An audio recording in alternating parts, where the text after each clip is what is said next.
Kenyataan tidak seburuk yang kamu pikirkan. Yang buruk hanyalah cara kamu memandangnya. Dengan kata lain, masalah bukan terletak pada apa yang terjadi, tetapi pada cara kita memaknainya.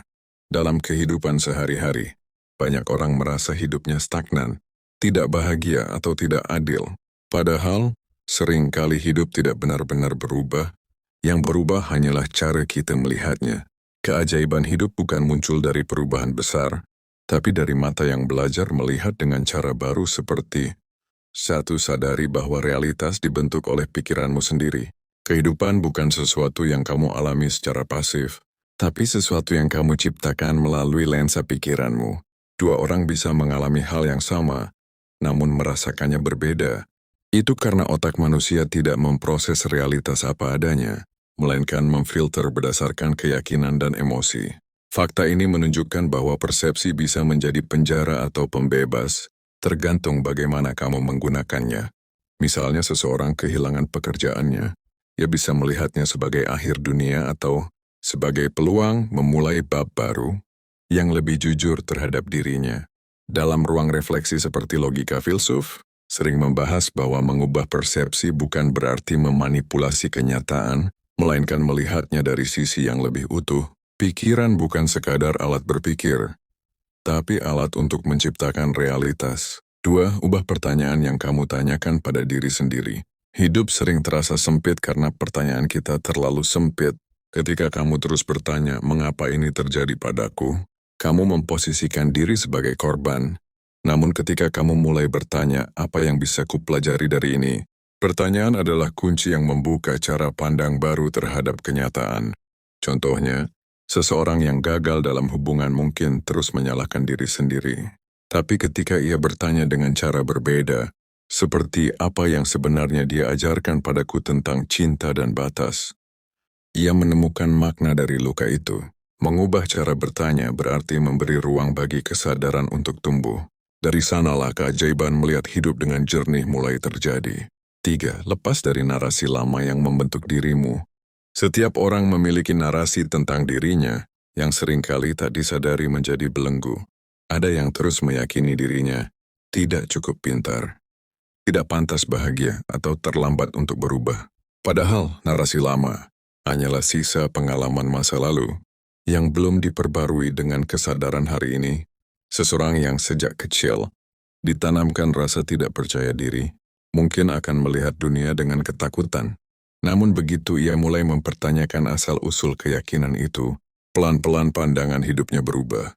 Di titik inilah perspektif baru lahir bukan dari keajaiban eksternal, melainkan dari keberanian memutuskan pola lama. 4. Melatih diri melihat dari sudut pandang orang lain. Salah satu bentuk kedewasaan mental adalah kemampuan memandang hidup dari cara yang berbeda. Banyak konflik baik dalam hubungan maupun pekerjaan yang terjadi bukan karena perbedaan nilai, melainkan ketidakmampuan melihat dari sisi lain.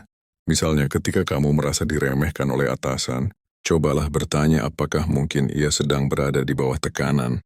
Saat kamu bisa melihatnya dari sudut pandang yang lebih luas, emosi negatif mulai mereda. Melihat dari perspektif lain tidak membuatmu kalah, tapi membuatmu lebih bebas. Di momen seperti itu, kamu tidak hanya memahami dunia tetapi juga dirimu sendiri. 5. Gunakan rasa syukur sebagai sudut pandang baru. Rasa syukur bukan hanya emosi spiritual, tetapi juga instrumen psikologis yang mengubah cara kerja otak. Contohnya, seseorang yang lelah dengan rutinitas bisa memilih melihatnya sebagai bukti bahwa ia masih punya kesempatan untuk berjuang. 6. Temukan makna di balik setiap peristiwa. Setiap kejadian dalam hidup membawa pesan, hanya saja kita terlalu sibuk mengeluh hingga tidak mendengarnya. Perspektif hidup akan berubah drastis ketika seseorang mulai melihat peristiwa sebagai bagian dari pola yang lebih besar. Tidak semua yang menyakitkan buruk, tidak semua yang menyenangkan baik. Terkadang, hidup mengajarkan melalui kehilangan karena itu satu-satunya cara membuatmu sadar. Seorang yang gagal membangun usaha mungkin baru menyadari beberapa tahun kemudian bahwa kegagalan itu mengarahkannya ke pekerjaan yang lebih sesuai dengan nilai hidupnya. Ketika kamu mulai membaca tanda-tanda hidup seperti itu, keajaiban yang dulu tampak acak mulai terlihat memiliki pola. Hidup ternyata tidak berantakan, hanya saja belum kamu pahami. 7. Belajar melepas kontrol dan percaya pada alur hidup. Mengubah perspektif tidak akan lengkap tanpa belajar melepas. Banyak orang tidak bisa melihat keajaiban karena terlalu sibuk mengatur hasil. Mereka ingin semua berjalan sesuai keinginan, padahal terkadang hidup bekerja lewat ketidakteraturan. Keajaiban sering muncul bukan ketika kamu memaksa, tapi saat kamu berhenti melawan.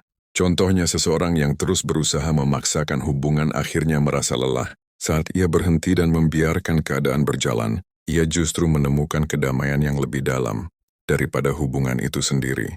Keajaiban bukan datang dari mendapatkan apa yang kamu mau, melainkan dari menyadari bahwa hidup tahu lebih baik. Mengubah perspektif bukan perkara mudah, tapi begitu kamu melakukannya, dunia yang sama akan tampak berbeda. Jika video ini membuatmu merenung tentang bagaimana cara pandangmu membentuk kenyataan, tuliskan pemikiranmu di kolom komentar. Bagikan video ini agar lebih banyak orang belajar melihat hidup dari sudut yang lebih luas, karena seringkali keajaiban tidak datang dari luar, tapi dari mata yang akhirnya bisa melihat.